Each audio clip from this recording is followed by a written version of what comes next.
Hello, viewers. Good evening. It's 8 o'clock Western Europe time, and I'm talking from Milan, Italy. My name is Okonjo-Iweala, and you are tuned into the second edition of Between the Lines, SSM News Echoes Between the Lines. Today, Monday, 22 January 2024. And Between the Lines is our program. We give updates the way it comes. We speak from the heart, and I can't do this all alone. With me are great people, coordinators from all corners of the world.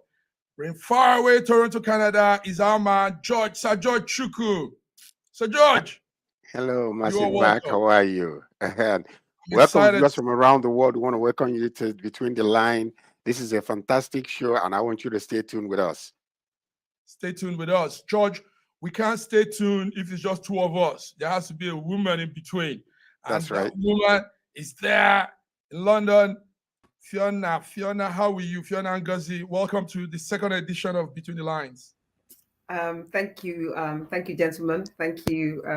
It's good to be here. Looking forward to the second edition of Between the Lines. Welcome to all the viewers around the world. Yes, welcome to viewers around the world. We start having them around now. Our viewers, you are welcome. Gentlemen, before we go into remember it's Between the Lines, say it as it is, put it out as it is. We don't want to be politically correct in all of we say. We just want to say things, updates. Before we go into the discussion, news are flashing in. Take note that news coming, every minute, every hour, something is happening.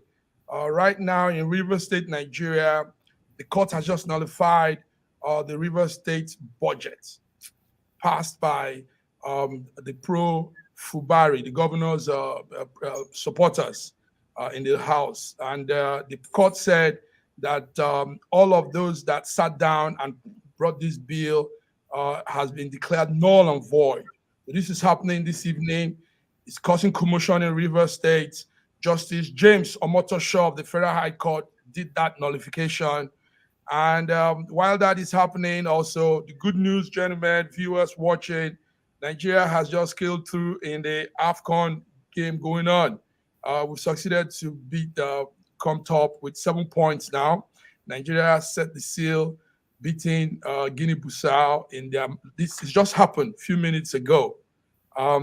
Also in the news is something on the entertainment side. The 66th Grammy Award will be holding February the 4th. George, I hope you'll be there for us. Our man, Burna Boy, will be performing alongside some international arts. Travis Scott, Luke Combs, and some other names that were given. So it just came in the announcement on Twitter Space, Grammy Award Twitter Space, that Burna Boy will be performing at the 66th Grammy Award event. Yes, George, Fiona, let's come into the discussion. Like you all follow, is there anything anybody wants to say about the news headlines that just came in? Burna Boy performing, we winning this, we coming to this next stage of the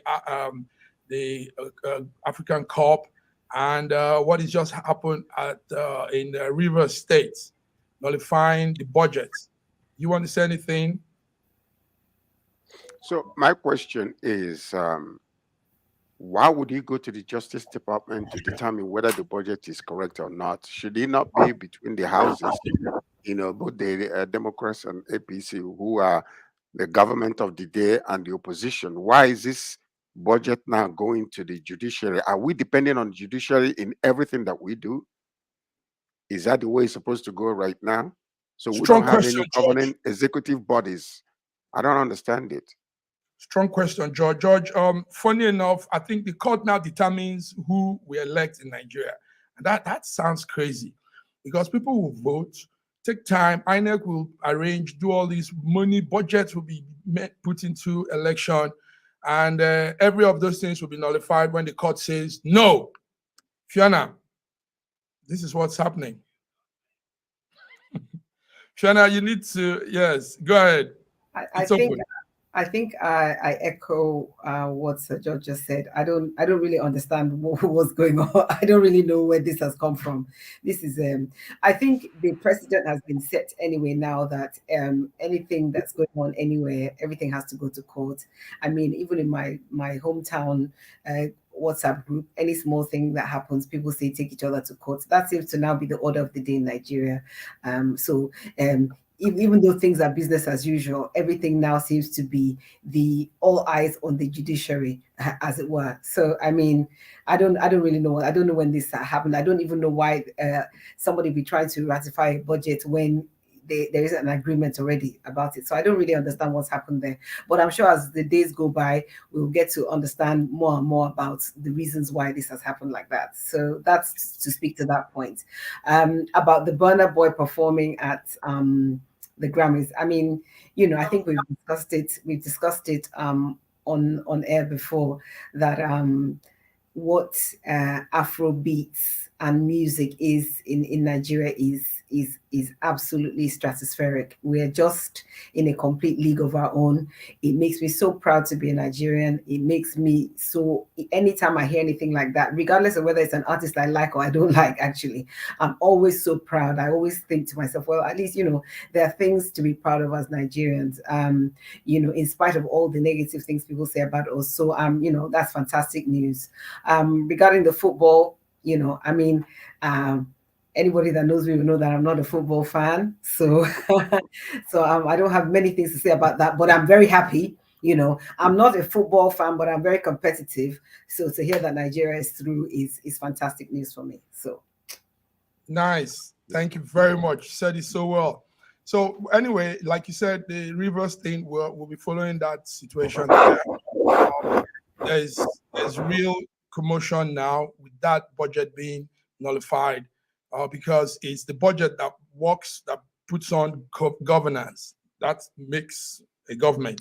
But another question we have to ask each other is this: Is this actually, because like whatever happens in River State, there is always direct or indirect way of the the leader of FCT today, being manipulating situations, because this is very unheard of. That the government, the House will bring a budget, they ratify, they put it together, and then all of a sudden, the arm of judiciary will come and say nullified. Is this not part of what we are seeing, that Wike is actually manipulating some things happening in that state? Is this part of his trying to muscle himself in to ensure that nothing goes good with this young man who is the new governor? Because it doesn't make any sense. It's good George is saying this. George, it's good you're saying this, because normally you say, maybe let's wait, let's see what's going on. But now you are putting it out well. Yes, no, because you really make the connections, because there is never a smoke without fire when it comes to this. This is happening in River State, and we know what the squabble has been, the fight between the present governor and the ex-governor, who wants to control him as his boy, and then all of a sudden a truce was reached not too long ago. All of a sudden the budget that was brought out, we're hearing now that an arm of the judiciary is saying that it's nullifying it. Something is definitely not right in this way of governing our states. I mean, is it just like a puppet now being used, that nothing can happen except through another arm of the judiciary of the government to come in and muscle themselves and say we cannot go further until we say so? This is unheard of. I'm happy you're putting this out. You are the one putting this out. Viewers, you are tuned into SSM Between the Lines, and we're talking about something that just happened it's not almost 30, it's not about 30 minutes now. Court just nullified a 300 billion naira River State government budget that was passed by the pro-Fubara lawmakers. They call them pro-Fubara lawmakers, because these are the ones that are with him. Now, George is saying it as it is. We all know what's happening in Rivers. Wike and Fubara going loghead on themselves. And now, with this, George, Fiona, with this occurrence, Fubara can't do anything. They've just put his government on hold. That's what it means. because this is the money that should be used in running the government. So the man will just be locked up and it will affect his governance. Fiona, what do you say about that before we go on? I think that it would be foolhardy to think that there's no correlation between the Cold War, between the FCT minister and the current sitting River State governor. I think probably even a blind man can see that there must be a correlation between what has happened, what the things that are happening, and this latest news story. It's always a very difficult situation where a person who holds power doesn't really want to relinquish it in one way or another. And I think in particular in our environment, in our space, in our country, I think people that see themselves as kingmakers in particular find it very difficult to let go and let live, and to let the people coming behind them be in charge. So as I said, as the days go on, we will get to hear more about what the interplay is that has happened, that we're seeing today. I think we'll get to find out more about that. Thank you very much. Okay, gentlemen. As the day go on, let me just add something right now, because George, this is really it's really upsetting. It's really upsetting. The 4 judges that actually brought about this judgment are from FCT Abuja. FCT. Yes. So that means that there is a direct link between them and this wicked man. Listen to me. It is time for the people that are being governed to rise up and refuse this nonsense that is going on. You cannot allow these people to continue to muscle and control everything like that. It is about time. When things like this are happening, people need to rise up. After all, it's government by the people, for the people, with the people. What are we doing? Just allowing this, a handful of, what I call incompetent idiots to be just destroying people's lives every day. So do you know the ramification of this right now? That the budget is nullified. That means there is no work going on. Therefore, they're going to have to go through the cycle again. People are suffering. Infrastructures are not being built. What are we doing in this country called Nigeria? Enough is enough. What's going on? So, George, imagine now government civil servant will not be paid. All the government arms, everything will be on hold for now, and that's not fair. Okay, George. Fiona, let's get on. I want us to look more into one thing happening in Nigeria presently.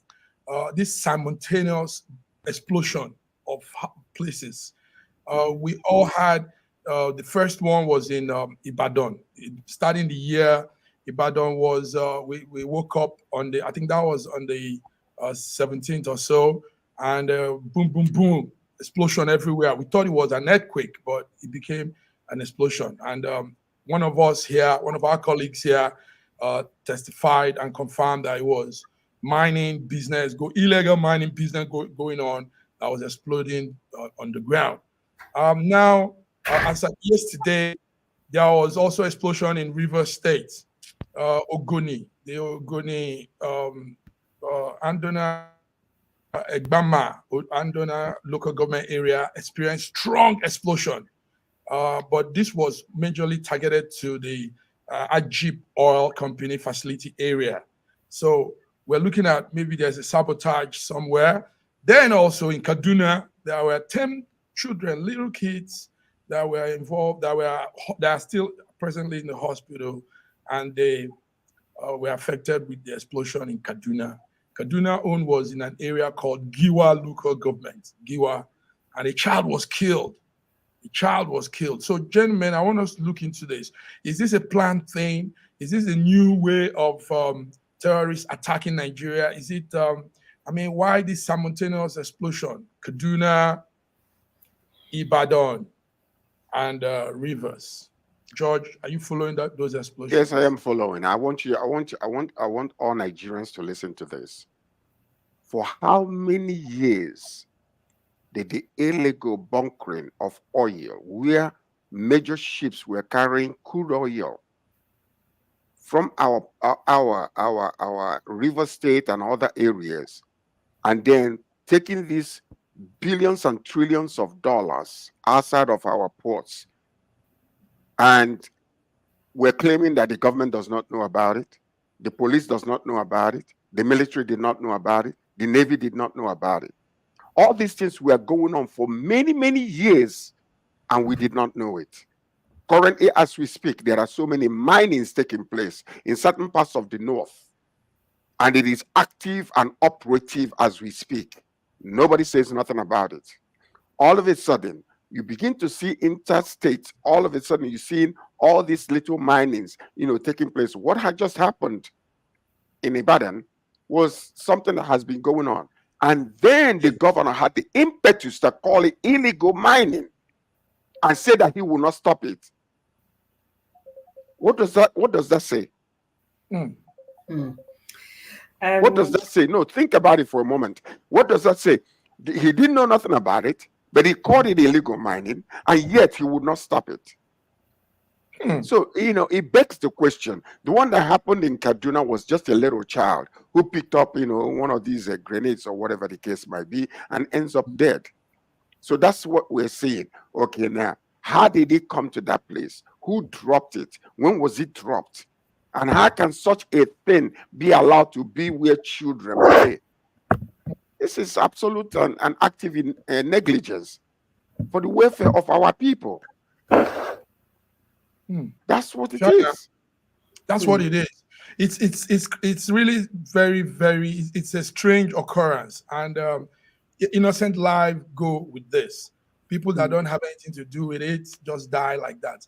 Now, the other thing we're also looking at is the fact that, like you said, of Ibadan, the governor says he doesn't have control over it. How can you be a governor of a state and you don't have control over what is going on in your own state?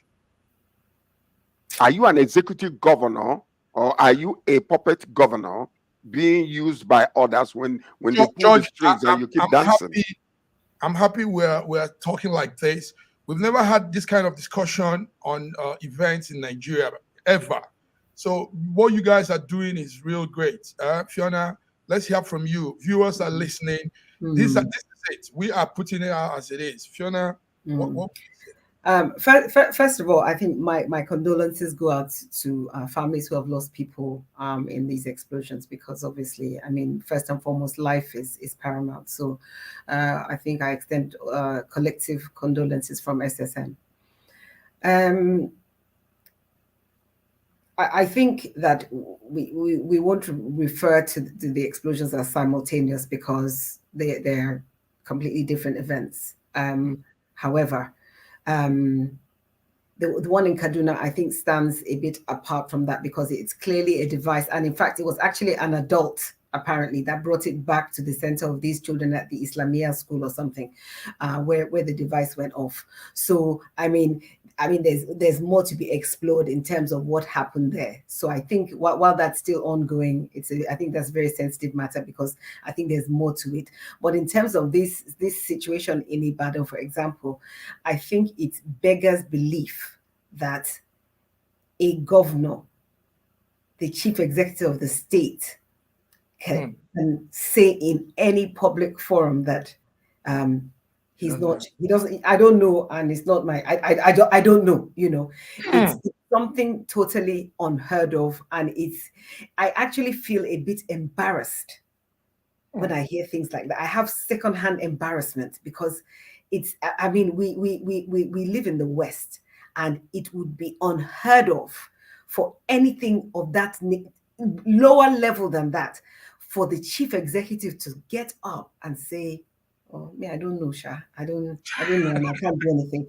It's arrant nonsense. That's what it is. That's just the beginning, middle, and end of it. And it's unfortunate, but it speaks to the sort of leadership. So when we're being led by somebody that makes this kind of public statements, where are we all going? Going. Where are we going? On top of that, on top of that, gentlemen, when things like this happen, we don't have precise investigation, information on it. You know, everybody will just be saying it. Imagine if the governor can't even give a good account of what has happened. That's right. Who will give account? That's right. The head of emergency services doesn't come out and give a statement. The head of the police doesn't. Nobody comes out and gives a statement that we can all hang on to and say, okay, in this explosion, 3 people died, 60 people were injured. There's 8 are still in hospital. We don't ever have anybody that gives us any information. We're always scrabbling around, looking for information, patching the information together. Some people, you know, we never, ever have concise information about anything that goes on. It's all part of the problem of the fabric of the way the society is being run. It's all part of it. It's all part of it. Also, what I would say, what I would add is, it is nothing but the result of kakistocracy. When you elect inept people who don't even know the questions and they want to give you answers, that's what the problem is. Because look at this now. Look at this. And I want you all to pay attention, because we're so reactionary in the way we deal with situations in that country. Everybody's so scared. I don't want to speak up because I don't know what's going to happen to me. Maybe a kidnapper will come and pick me up, or an explosion will happen around me. Look at what's happening in Ebweman right now. That's another explosion that took place. But it's like less than 30 days, another explosion took place. Less than 30 days. The people that live in this place are going to be suffering. Okay, and there will not be any kind of recompensation to these people that are losing their houses, their farmlands, their livelihood is completely done with now. Though after we talk about all this, what is going to happen? They will stay on their own. The government will not compensate them. There is nothing whatsoever where there is psychological place where they can go with the trauma that took place. They are left on their own. Nothing happens. Nothing. Nobody will say, okay, Ajip will not bring money now to put houses for them together. No insurance of any kind. What a country we are running. Points of correction. What a country we are running. Point of correction, that Ajip might even bring money, but the people that are supposed to get it will not receive it. That's it. That's what we are dealing with. It reeks. It reeks to the very core. But I think you're right, because nobody talks about the trauma. Nobody talks about the after effects. Nobody talks about what's happened to the water around them. Nobody talks about anything. They just say, oh, their farmlands are destroyed. And that's it. And that's literally the talk. Is where the talk stops, is where the matter finishes, and everybody, you know, and we live and thrive on trauma in Nigeria. It's one trauma after the other that's being meted out on people daily. It's one thing to another. It's kidnapping today. It's always trauma upon trauma, and nobody, there's really no structure to deal with it. It's just be traumatized and get on with it. That's it. You know, it's an unfortunate state of affairs. That's it, gentlemen. I'm so, I mean, you're putting it right out there. But the Senate, the House of Senate said they are summoning Wike. I think that will be tomorrow.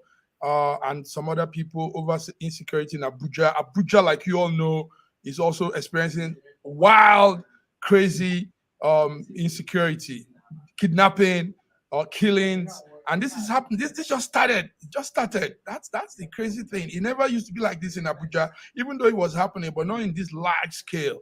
So, but the Senate is there. They'll be summoning Wike, the FTC minister, and this was said by Senator Kingibe this afternoon. He said they are summoning him. So let's hope he will come to answer and tell what is happening, because some people were saying maybe he too wasn't focused in his job as FCC minister. Rather, he was prognosing in a place he had just left, you know. And, no, massive mark. I'm so sorry, but I want you to think about this for a moment, okay? Okay. If the government currently is thinking about using street guys, hoodlums, to collect taxes, what makes you think that they are ignorant of all these kidnappings that are going on in our country? Because if you remember, like I said before, there was a point when this kidnapping started. The Chibok girls, and Mama P came out and was talking to somebody and said, now you only waka come. Nobody paid attention to the reason why she was, asking that question, because intelligence actually brought out that it was the government sponsored, that it was certain government sponsored terrorist attack that took place. Was there any type of investigation that opened that? No. So what I'm asking you to think about is this: why is it that all of a sudden we have a new government in Abuja, which have not experienced any type of attack like this for the longest?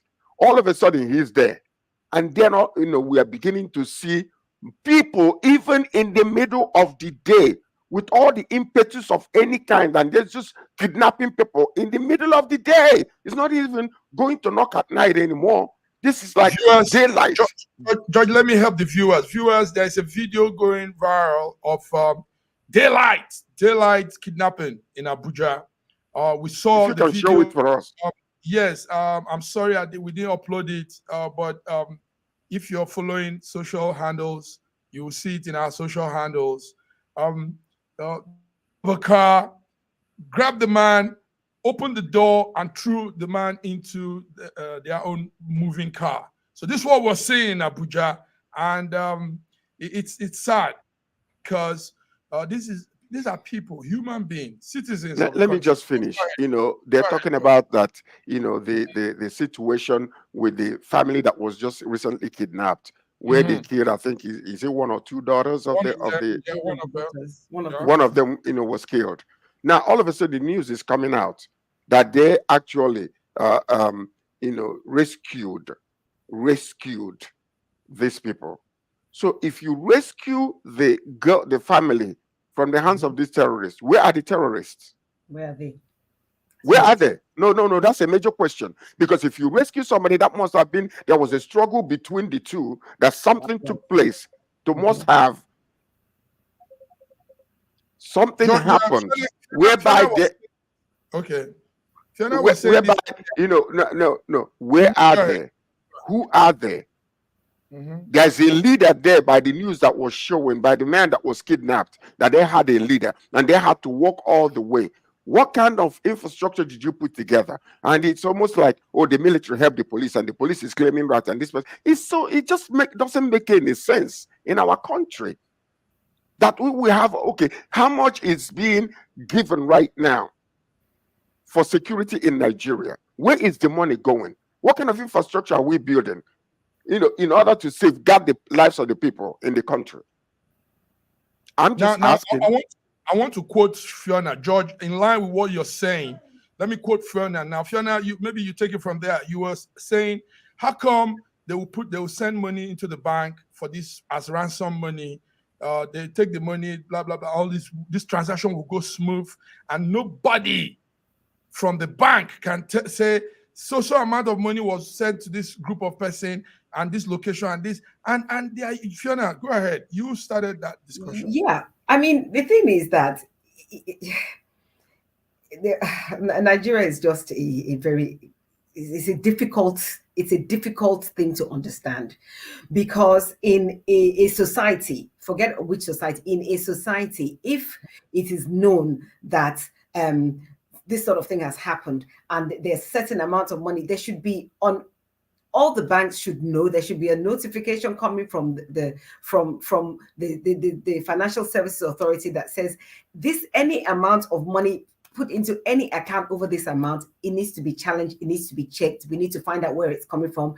Your KYC needs to be complete. Know your customer needs to be complete, so that they're able to track monies like that. Here in the United Kingdom, if you deposit more than £10,000 cash into your account, the stress and strain is sometimes you just think, it's not worth it. You have to go through so many checks and hoops and balances if you want to buy, even if you're trying to buy a property in the States or whatever, and you have a clear chain of where your money comes from, the amount of checks that have to happen for that. So, so to me, it beggars belief that money will be given to somebody as a ransom. They will go and deposit it somewhere, and nobody will ever challenge it. Nobody will ask. Crazy. Nobody will investigate. Nothing will happen. And tomorrow they're out and they kidnap somebody again, and they do the same thing on repeat. We could all conclude that the bank is an accomplice. The bank is working with these people. Nigerian banks, you need to own up to what you're doing behind the scene, because I think that's what it means, George. think that the bank may not be an accomplice, but are they complicit? They might be complicit. Okay. The question is, which account is this money going into? Who owns that account? That's right. Okay, That's right. Who owns this account that the money is being? Can you just imagine? You remember the reason why they started doing this right now was because a man recently just paid them a ransom with fake money, fake naira, and they are cursing the man out and cursing him that God will punish him. Can you just imagine that? So right now we've come to the sophistication of kidnapping, where money is being transferred from bank account to bank account, and there are no checks, no balance. I thought before that everybody that registers their phone in Nigeria, that it's easy for them to actually trace that where the call is coming from. Exactly. Why is it not working with all these kidnappers? Because there's no structure of investigation for anything that happens in Nigeria, from somebody being kidnapped to something being stolen, for something exploding. We don't have a structure of investigating anything. There's no proper structure. It doesn't follow any course of action. It's just, we're looking into it. But there's never any investigation in Nigeria that I've seen that starts and goes in a certain order and finishes. We never see the end of anything. Jen, listen, you guys don't know what you're doing. This is really wonderful here. We are putting it out because we are Nigerians, and we're concerned about Nigeria, even if we're outside Nigeria. Gentlemen, listen to this. I think it's high time the authorities in charge really, you see, they know what to do, but they probably don't want to do it. But it's high time the interior minister and some of these security arms come to really say things the way it is. The banks can't tell them they transfer this money to these people, all this movement going, and they will tell us they don't know who they are. Now they are also using our network. They are using the federal government facilities. How come the Federal Ministry of Communication and all of these agencies don't even have an idea of who and why how to get these people? George, these are the questions people are asking, and these are questions that really bothers us as Nigerians that want good. If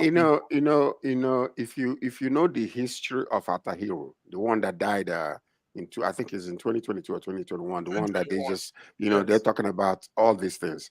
Now, if you read the history of the man, what he did and how he did it, and what brought about his possible planned death, then that you will know that all these things that we are experiencing is not just normal. There is a higher power somewhere that is doing these things, and then it will blow up for a few days, and it dies off. Nobody hears nothing about it anymore, and nobody's asking questions. And the man that is bringing this situation up again is there. Okay, if you knew all these things while you were in authority and you're not bringing it, we need to find out, where did you find this information? How did you find this information? Why did you keep it all the way until until you step down? We are bringing it right now. Why did you not bring it up when you were in power and investigate it then to find out the power that actually might have manipulated and killed this man and why he was killed? It's just I just want to ask Nigerians, where are you? Are you asking the right questions? And why is it that things like this will happen? And when the night is over, we wake up in the morning, it's another trauma that we are facing. Nobody goes back to ask questions about what happened in the past. That's a country that we have. It is very unfortunate. Thank you, George. Before we go into some major things, there's something that just came in now. He said it's the wrong time to fall sick in Nigeria. You know why? Because the medicines have skyrocketed. Medicines to buy medicine is something else. So in Nigeria, falling sick is not like a challenge. You can't get things to treat yourself. It's double blow to your financial status when you're sick, and they are saying it's the wrong time to fall sick. So you want to say something, Fiona? Imagine somebody's in Nigeria is asthmatic or diabetic and all these things, and the cost of medicine is high. I think falling sick. There's never been a good time to fall sick in Nigeria. I'm sorry, it's not. It's not a new thing. It's never been a good time to fall sick in Nigeria. We have always had many reasons that it's not been a good idea to fall sick or a good time to fall sick. So I don't want to speak into that. I mean, coupled with the current exchange rates, of course, things have skyrocketed in Nigeria across the board. And we import a lot of our medication, so definitely, there's going to be an increase. So of course, the price of things are going to go up, but that I think that's something that you can see across the board. It's not a good time to go out in Nigeria at the moment. It's not a good time to it's not a good time to have anything. It's not a good time to enjoy electricity. It's not a good time. How many things can we talk about? We can that list is a continuous list, of our continuing trauma being Nigerians. Unfortunately, that's just what it is. Of course, health is obviously wealth, and without your health, you can't really do much. And one can only but feel for the people that are not able to access simple medication that could change things. One can but feel for them. And we don't have a structure in Nigeria where people can access healthcare free, especially at the point of need, like we have here in the United Kingdom, where and anytime I hear Nigerians who live here criticize the National Health Service, it's the one argument that I will have. And I don't have many arguments with Nigerians because but that argument I'll have. And my response to them is, then please go and live in Nigeria. Go and live there. Go to Luth. I don't understand. We're so blessed, to not have to deal with those problems. And I don't really know what the way is to even that problem is gargantuan, it's mammoth. I don't know what the solution is to that particular problem, because even things as basic, when I use the word basic, I'm talking about the fact that we have malaria as a commonplace disease in Nigeria. Even sometimes people can't afford to buy malaria medication. I don't know what the solution is to that. I actually don't know. I absolutely don't know. We used to have general hospitals. I don't know if you all remember that. We still have general hospitals. Those hospitals where you can go and get medication, but everything has been commercialized these days.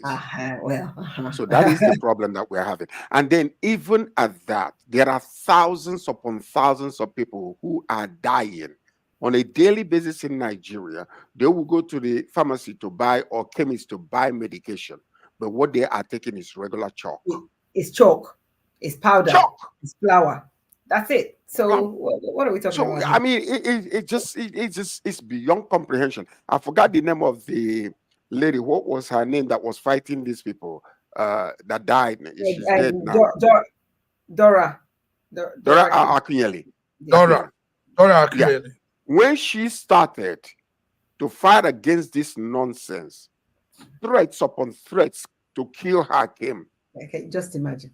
Can you just imagine somebody who is trying to safeguard people's lives, and there is no telling what caused her death?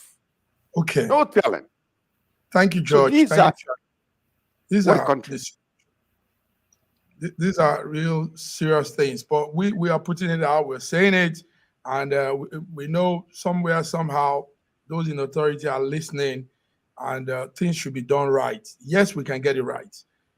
Before we go off, George, is there an update from your corner? We had what happened yesterday.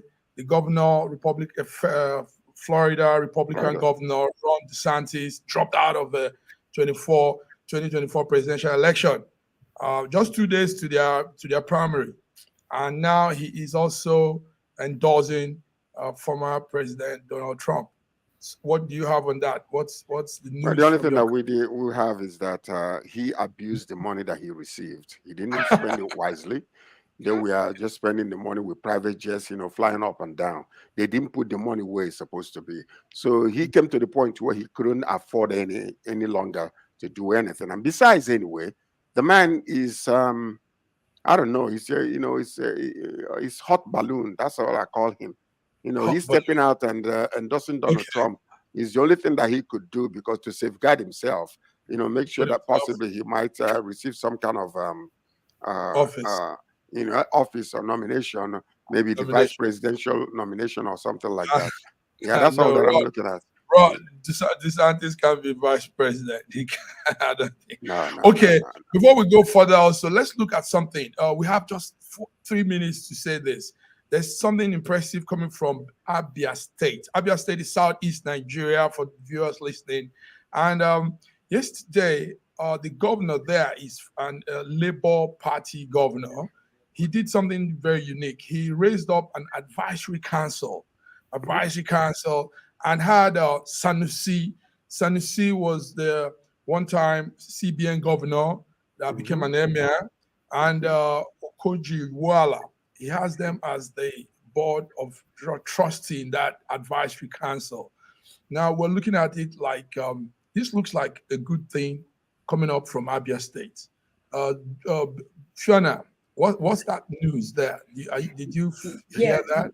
Yes, I did hear about that, and it is heartening news because it's nice to hear about something that has gone cross-cultural. So we're not talking about the fact that Sanusi is a Muslim, he's from the north or anything. What he has looked for, he's looked for people who are at the top of their game to deliver his state for what he wants. And this is the problem we have in Nigeria. We never get people that are fit for purpose to lead us in where they need to lead us. This is the problem. And if more things can happen like what is happening in Abia State in different things that we do in Nigeria, I can bet that there will be a change. Wow, thank you. Purpose. Yeah. Straight up, good talk. George. Yes. Sanusi, a long time ago, there was a newspaper publisher that was accusing, the owner of Ford Motors, and he was saying that the man was an ignorant man, that he doesn't know anything. So when the case went to court, the man came to the court and started asking him, "I want to ask you some geographical questions, some diplomatic questions, and all this." And he was asking. So Ford was looking at him. He said, "All these questions you are asking me, one thing that I know is that I have the ability for one button. I have experts surrounding me that can give me answers, and I don't waste my brain to go and know about geography, to know and go about diplomacy. All I know, I am a mechanic and I'm building cars, and I have experts all around me. One button alone can give me the answers that I need, and that answers your question." With what this man is doing in Abia State, he is an intelligent man. That man is out to govern, and there is a lot of accolades coming from that area, what he's already doing, turning right side up all the things that happened for the past, how many years, 20-something years of stupid governance between Okonjo-Iweala, Theodore and the rest of them, and the last one that just left. So all those people are nothing but excuses. This man means business, and he is a man of intelligence and wisdom. I call him an ambassador of wisdom, and I just clap my hand for him for what he's doing. Honestly speaking, wow! So he's my man. Hand clap for Abia State Governor. We want to say, keep doing what you're doing. Do more. Help pull out people from poverty. Build state structures. Put the state in a good light. On that note, gentlemen, George from Toronto, Canada, Fiona from London, thank you guys for coming. This is viewers. Listen, we had quite some number of them. Beautiful number, just as our second time, it's good. So viewers, you've been on with SSM. This is our program we call Between the Lines. And my guys have just put it between the lines. So we'll come your way next week. Stay well. George, are you watching the ball? Nigeria is going on. We might win the cup. Yes, I'm watching. I promised our colleague that I'm gonna, because of him, I'm gonna watch the game. So I will do that. I'll do that. Do that. Right. Fiona, thank you for coming. Fiona, thank you. Thank you, viewers. Thank you, sir. So guys, until next week again, stay blessed, everybody. Stay blessed, everybody.